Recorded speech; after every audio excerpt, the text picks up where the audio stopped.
Hello students, welcome back.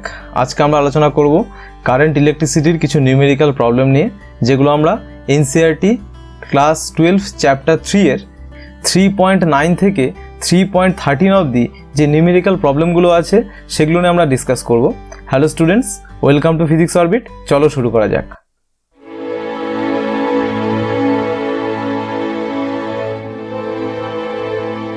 দেখো আমরা কি বলছি, যে কারেন্ট ইলেকট্রিসিটি 3.11 এ কি বলছে, দেখো বলছে a storage battery of EMF 8 volt and internal resistance 0.5 ohm. বলছে একটা স্টোরেজ ব্যাটারি আছে যার ভোল্টেজ কত 8 ভোল্ট আর ইন্টারনাল রেজিস্ট্যান্স কত 0.5 ohm, is being charged by 120 volt DC supply. একে চার্জ করা হচ্ছে 120 ভোল্ট ডিসি সাপ্লাই দিয়ে। মানে এটাকে আমি একটা ব্যাটারি ধরে নিলাম, এর ভোল্টেজ আমি বললাম 8 ভোল্ট আর ইন্টারনাল রেজিস্ট্যান্স আর হচ্ছে 0.5 ওহম। ক্লিয়ার? একে চার্জ করা হচ্ছে, তাহলে আমি একটা এক্সটার্নাল ডিসি সাপ্লাই একে কানেক্ট করে দিলাম। এবার কি বলছে, এটা হচ্ছে তোমার 120 ভোল্ট। এবার কি বলছে দেখো, series DC supply using a series register of 15.5 ohm. বলছে এর সঙ্গে একটা সিরিজের রেজিস্টার লাগানো আছে, সেটা কত 15.5 ohm. Clear? What is the terminal voltage of the battery during charging. বলছে এই ক্ষেত্রে চার্জিংয়ের সময় এই দুটো টার্মিনালে, এ অ্যান্ড বি টার্মিনালে, আমি টার্মিনাল ভোল্টেজটা কত পাবো, এটা আমাদেরকে বের করতে হবে। What is the purpose of having a series register in the charging circuit. বলছে এরকম রেজিস্টার লাগানোর কারণটা কি, চার্জিং সার্কিটে এরকম সিরিজে একটা রেজিস্টার লাগানোর পেছনে কারণ কি, এটা আমরা পরে লাস্টে দেখবো। তো আমাদেরকে ফার্স্ট বের করতে হবে টার্মিনাল ভোল্টেজ, যেটা চার্জিংয়ে কাজে লাগছে। তাহলে দেখো এখানে সাপ্লাই ভোল্টেজ কত 120 ভোল্ট, ঠিক আছে। তাহলে আর ব্যাটারি ইএমএফ কত 8 ভোল্ট। তাহলে আমরা এখানে লিখবো যে EMF E equals to 8 volt, internal resistance R equals to কত 0.5 ওহম, ডিসি সাপ্লাই কত, ডিসি সাপ্লাই কোনটা, যেটা 120 ভোল্ট, এটা সাপ্লাই ভোল্টেজ, আর এক্সটার্নাল রেজিস্ট্যান্স আর এটা কত 15.5 ওহম। দেখো এই যেটা হচ্ছে এক্সটার্নাল রেজিস্ট্যান্স আর, যেটা এর সঙ্গে সিরিজে কানেক্টেড আছে।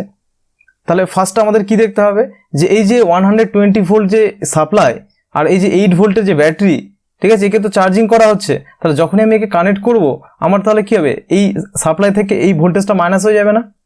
তাহলে নেট যে ভোল্টেজটা আমরা পাবো সার্কিটে সেটা কত, সেটাকে আমি ভি প্রাইম বললাম। ভি প্রাইম হবে 120 মাইনাস 8 ভোল্ট, এটা খুলে পাবা 112 ভোল্ট। ঠিক আছে, এটা কিন্তু সার্কিটের ভোল্টেজ। এবার দেখো তাহলে এই ভোল্টেজ কি হচ্ছে, এর মধ্যে দিয়ে কারেন্ট ফ্লো করাচ্ছে, এই কারেন্টটা কি আই কারেন্ট। তাহলে কারেন্ট ইন দ্য সার্কিট, এটা কত পাবো আমরা, I equals to V prime by R, capital R plus small R. কারণ কি ইন্টারনাল রেজিস্ট্যান্স ছিল ব্যাটারির। তাহলে এখানে হবে তোমার যে 112 ডিভাইডেড বাই 15.5 প্লাস 0.5, ঠিক কিনা। এটা করলে আমরা পাবো 112 বাই 16, এটা করলে হবে 7 অ্যাম্পিয়ার। ক্লিয়ার? তাহলে দেখো সার্কিট কারেন্টটা কত পেলাম 7 অ্যাম্পিয়ার। এবার দেখো তাহলে আমাদেরকে কি বের করতে হবে, আমাদেরকে বের করতে হবে যে টার্মিনাল ভোল্টেজ। তাহলে কি এই যে সাপ্লাই ভোল্টেজ তার কিছুটা এই এক্সটার্নাল রেজিস্ট্যান্সে ড্রপ হচ্ছে, এই আর রেজিস্ট্যান্সে ড্রপ হচ্ছে। তাহলে এই আর রেজিস্ট্যান্সে ভোল্টেজ ড্রপটা কত, তাহলে ভোল্টেজ ড্রপ ইন আর, এটা হবে তোমার কারেন্ট ইন্টু রেজিস্ট্যান্স। আমরা কি জানি V equals to IR from ohm's law. তাহলে কারেন্ট কত 7 অ্যাম্পিয়ার আর রেজিস্ট্যান্স কত 15.5, এ দুটো করে দাও, এটা করলে কত পাবা, এটা হবে 108.5 ভোল্ট। দেখো তাহলে কতটা ভোল্টেজ এখানে ড্রপ হয়ে যাচ্ছে, সেটা হবে 108.5, মানে 108 ভোল্ট কিন্তু এখানে ড্রপ হয়ে যাচ্ছে। তাহলে বাকিটা আমরা টার্মিনালে পাবো। তাহলে টার্মিনাল ভোল্টেজ এটা কত হবে 120 মাইনাস 108.5, ঠিক কিনা। এটা করলে হবে তোমার 11.5 ভোল্ট। অর্থাৎ এই যে ব্যাটারি টার্মিনালে আমরা কত পাবো 11.5 ভোল্ট পাবো। তাহলে এটা হবে 11.5 ভোল্ট। তাহলে এখান থেকে আমরা অ্যান্সারটা পেয়ে গেলাম। এবার আমাদেরকে কি বলেছে, যে what is the purpose of having a series register in the charging circuit. বলছে এই চার্জিং সার্কিটে এই সিরিজ রেজিস্টার লাগানোর কারণটা কি, পারপাসটা কি। তাহলে এখানে আমরা কি দেখতে পেলাম, এই যে এক্সটার্নাল রেজিস্ট্যান্স এখানে কি হচ্ছে 120 ভোল্টের বেশিরভাগটা ড্রপ হয়ে যাচ্ছে, আর বাদবাকি যেটা থাকছে সেটা আমরা এখানে টার্মিনালে পাচ্ছি, যেটা চার্জিংয়ে কাজে লাগছে। তাহলে এই এক্সটার্নাল রেজিস্ট্যান্সের কাজ কি, কারেন্টটাকে লিমিটিং করে দেওয়া, কারেন্টটাকে কন্ট্রোল করা, ঠিক কিনা।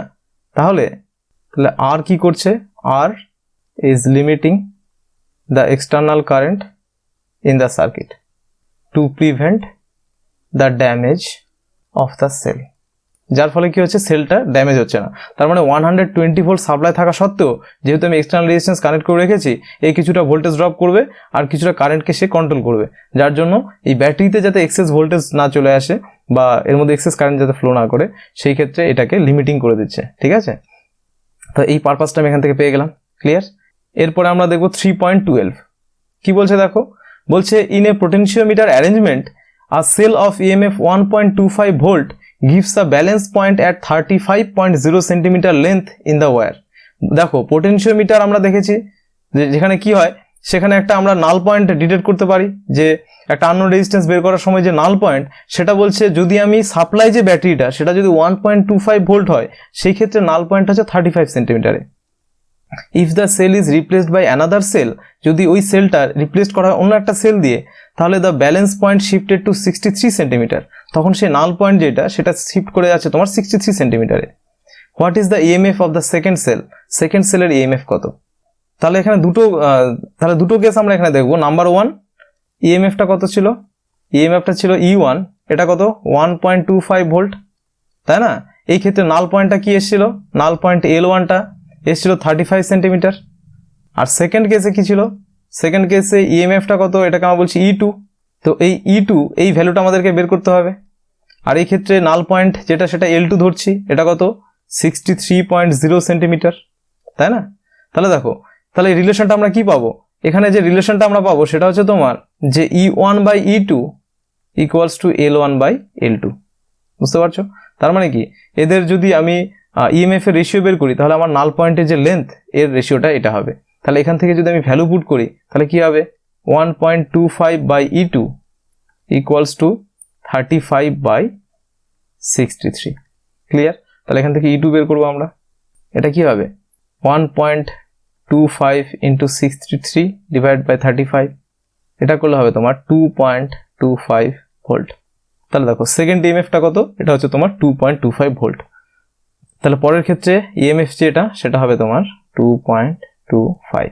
ক্লিয়ার? তাহলে এখান থেকে আমরা অ্যান্সারটা পেয়ে গেলাম। হলো, নেক্সট আমরা দেখব যে 3.13 কি বলছে দেখো, বলছে the number density of a free electron in a copper conductor estimated in example 3.1 is 8.5 into 10⁻28 metre cube per metre cube. বলছে একটা কপার কন্ডাক্টিং ওয়্যার, এটা একটা কপার কন্ডাক্টিং ওয়্যার ধরে নিলাম, এর মধ্যে নাম্বার ডেন্সিটি অফ ইলেকট্রন, মানে ইলেকট্রনের নাম্বার ডেন্সিটি n কত বলেছে 8.5 ইন্টু 10⁻28 মিটার টু দি পাওয়ার -3, মানে পার মিটার কিউব, মানে প্রত্যেক ঘনমিটারে এতগুলো ইলেকট্রন আছে। ক্লিয়ার? তো how long does an electron take to drift from one end of the wire of 3 metre long to the other end. বলছে এইখানে এই একটা এন্ড থেকে আর একটা এন্ডে যদি একটা ফ্রি ইলেকট্রনকে যেতে হয়, তাহলে সে তো বিভিন্ন রকম কলিশন করে যাবে, ঠিক কি না? তাহলে এর লেন্থটা বলা হচ্ছে 3 মিটার।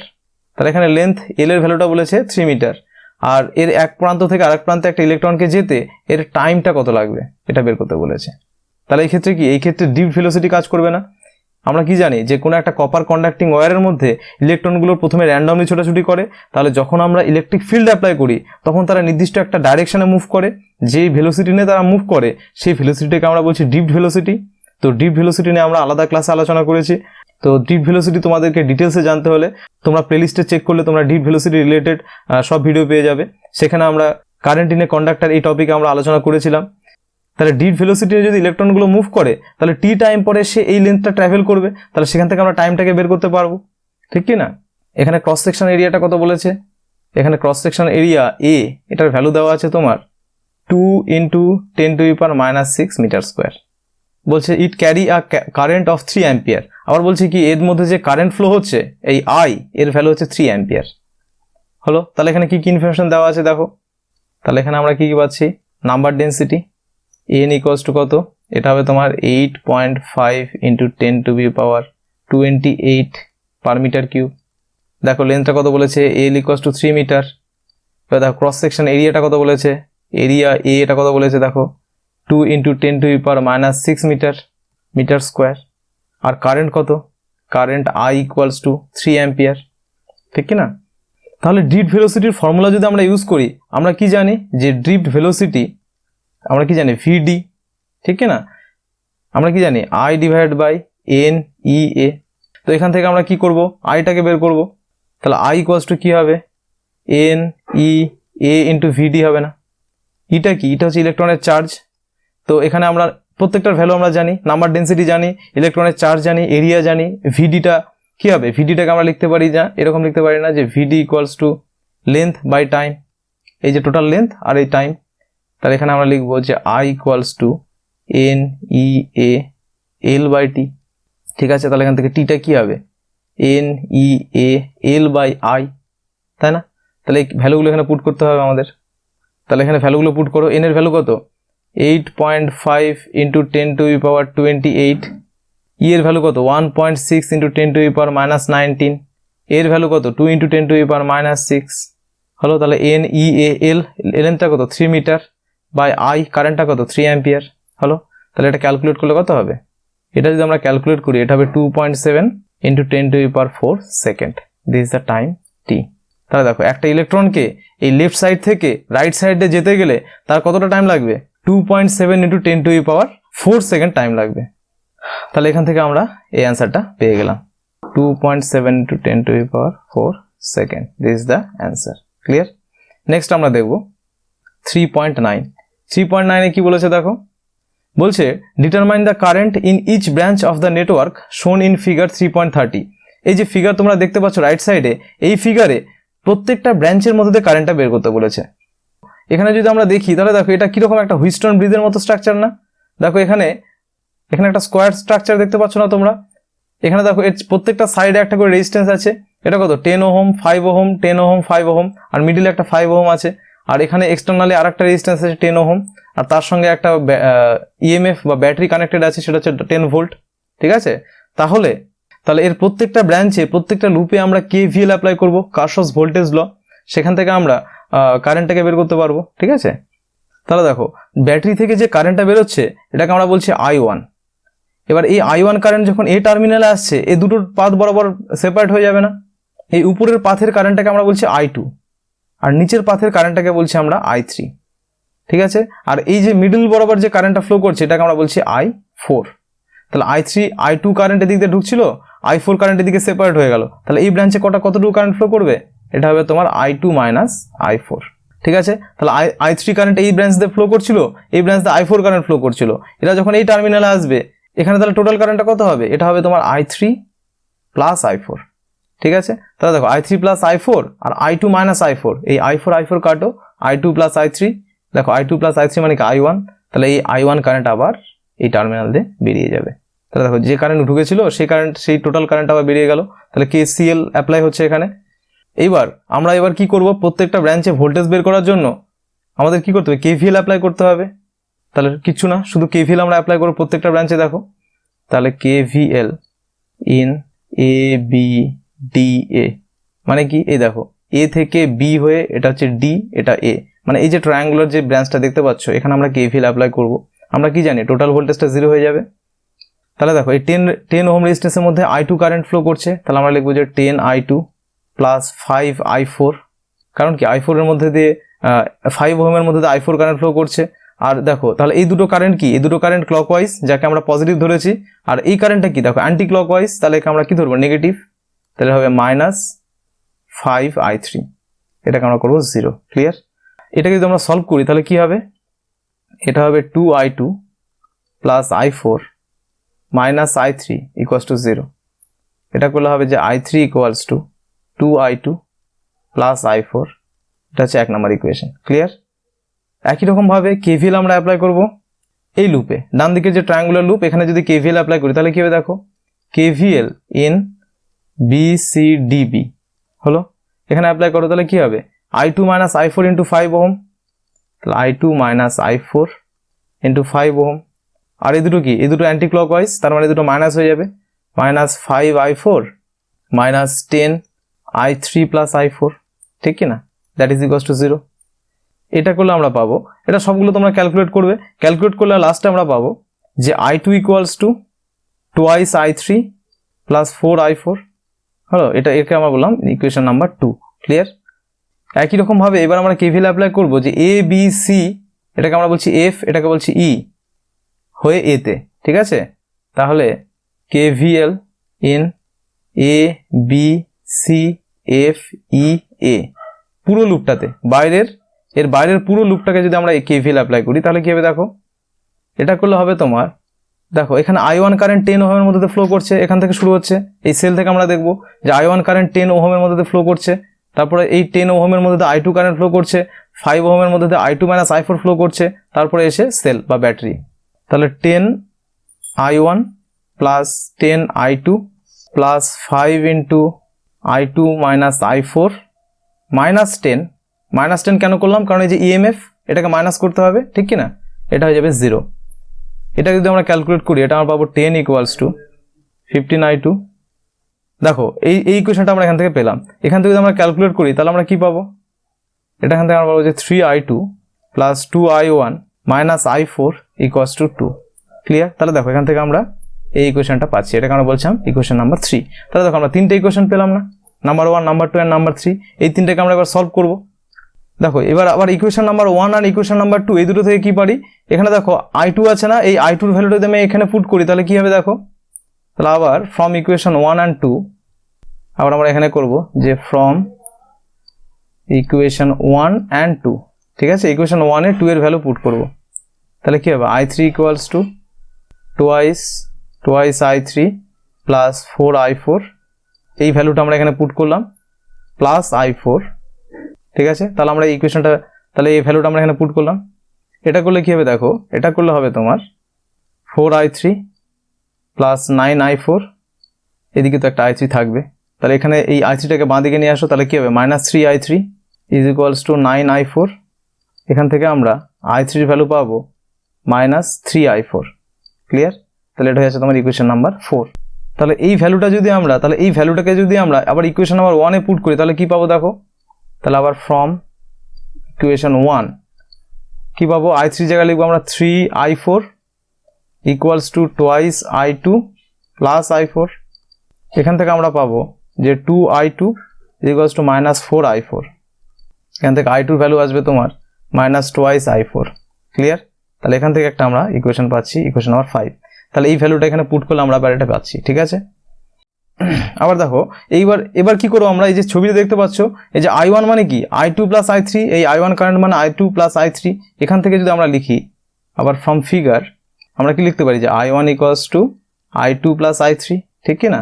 এবার ভ্যালু পুট করো, তাহলে I1 = কি হবে, I2 এর ভ্যালু হচ্ছে -3 I4 আর I3 ভ্যালু হচ্ছে -3 I4 আর I2 এর ভ্যালু হচ্ছে তোমার -2 I4, এটা করলে হবে -5 I4, ঠিক কি না। তাহলে দেখো I1 = আমরা কি বললাম -5 I4, তাহলে I1 = -5 I4। তাহলে দেখো আমরা I3 I2 I1 তিনটে ভ্যালু পেয়ে গেলাম না এখানে।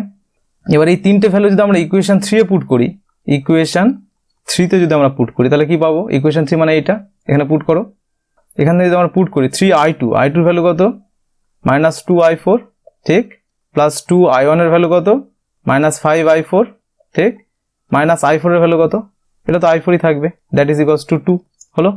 এখান থেকে যদি আমরা ক্যালকুলেট করি এখান থেকে আমরা I4 পাবো 2/17, সামনে একটা মাইনাস। ক্লিয়ার? তাহলে এই I4 এর ভ্যালুটা তুমি এখানে I1 এ পুট করো, I2 তে পুট করো, I3 তে পুট করো, সব জায়গায় তুমি পেয়ে যাবা। তাহলে এগুলো যদি আমরা আবার পুট করি তাহলে আমরা কি পাচ্ছি দেখো, I3 হবে -3 I4, তাহলে মাইনাসে মাইনাসে plus 3 × 2/17, that is 6/17। R I2 = কত হবে, I2 -2 I4, তাহলে মাইনাসে মাইনাসে প্লাস 2 × 2/17, দ্যাট ইজ 4/17। ক্লিয়ার? আবার I1 কি হবে, I1 কি ছিল -5 I4, তাহলে মাইনাসে মাইনাসে প্লাস 5 × 2/17, তাহলে কত হচ্ছে 10/17, ঠিক কি না। তাহলে দেখো প্রত্যেকটার কিন্তু আমরা এখান থেকে ভ্যালু পেয়ে গেলাম, I4 I3 I2 I1। Clear? তাহলে প্রত্যেকটা কারেন্ট যদি আমরা পেয়ে যাই, প্রত্যেকটা ব্রাঞ্চের রেজিস্ট্যান্স দিয়ে মাল্টিপল করে দিলে আমরা ভোল্টেজ পেয়ে যাব। তাহলে কি বের করতে বলেছে, ডিটারমাইন দ্য কারেন্ট, আমাদেরকে কারেন্ট বের করতে বলেছে। তাহলে প্রত্যেকটা কারেন্ট আমরা পেয়ে গেলাম, এখানে তোমরা মাইনাস করে নিও, এখানে মাইনাস করে দিলে এটা পেয়ে যাবা, এখানে প্লাস করে দিলে এটা পেয়ে যাবা, বাদ বাকি সব তো পেয়ে গেলাম। ক্লিয়ার? তাহলে এখান থেকে কিন্তু আমরা সব অ্যান্সারগুলো পেয়ে গেলাম। লাস্ট আমরা প্রবলেম দেখব, সেটা হচ্ছে 3.30।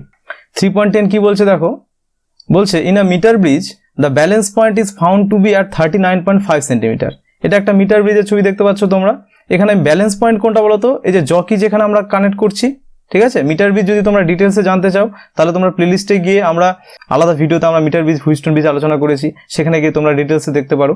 এখানে দেখো ব্যালেন্স পয়েন্টটা কোথায় পেয়েছে, এটা হচ্ছে তোমার 39.5 centimetre from the end A. তাহলে এই পয়েন্ট থেকে এই যে পয়েন্ট নাল পয়েন্ট এটার ডিস্টেন্স হচ্ছে 39.5। বলছে when the resistor Y is of 12.5 ohm, বলছে ওয়াই রেজিস্টারটা 12.5 ওহম আর এক্সটা যেটা আননোন সেটা বের করতে হবে। Where the connection between the resistor is a Wheatstone bridge metre bridge made of thick copper wire. বলছে এই যে কানেক্টিং যেগুলো আছে এগুলোকে থিক কপার ওয়্যারে কেন কানেক্ট করা হয়। হলো number B, determine the balance point of the bridge above if X and Y are interchange.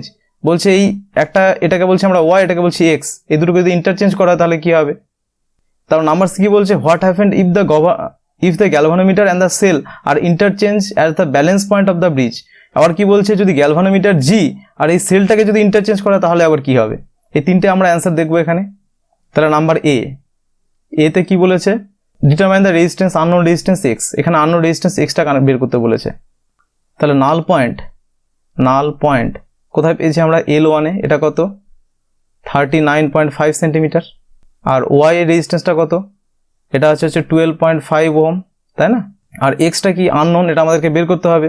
তাহলে আমরা ফর্মুলা কি জানি যে X by Y equals to 100 minus L1 divide by L1, ঠিক কি না।